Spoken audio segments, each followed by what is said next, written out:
ভাই, এই ব্যাগের ভিতরে কি আছে এমন যে এত যত্ন করে নিয়ে যাচ্ছ? অনেক কষ্ট জমানো টাকা এগুলো। আগামী সপ্তাহে আমি হজে যাব, অনেক কষ্টের টাকা, এজন্য যত্ন করে নিয়ে যাচ্ছি। আরে এটা সাগর না? হ্যাঁ, এটা তো সাগরই। ও এখানে কান্না করতেছে কেন? আচ্ছা তুই থাক, আমি দেখে আসি। আচ্ছা। আরে সাগর ভাই, তুমি এখানে কান্না করতেছো কেন? ভাই, কালকে আমার বোনের বিয়ে, আর আজকে ঘর থেকে এতগুলো টাকা চুরি হয়ে গেছে। ভাই, আমি এতগুলো লোক কিভাবে খাওয়াবো ভাই?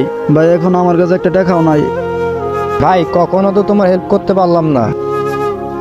এই নাও ব্যাগটা রাখো, এখানে কিছু টাকা আছে, তোমার বিপদে কাজে লাগবে। ভাই, আল্লাহ যেন আপনার মনে আশা পূরণ করেন। ঠিক আছে ভাই, ভাই চল। ভাই দাঁড়া, তুই তো হজে এতগুলো টাকা ওরে দিয়ে দিলি। ভাই আমাদের প্রিয় নবী হযরত মুহাম্মদ সাল্লাল্লাহু আলাইহি ওয়াসাল্লাম বলেছে, সে ব্যক্তি তার সবচেয়ে বেশি পছন্দের যে ব্যক্তি গরিবের বিপদে পাশে দাঁড়ায়। এমনও তো হতে পারে এই কুরবানির কারণে আল্লাহ তাআলা আমার হজ কবুল করে নিয়েছেন। ভাই চল।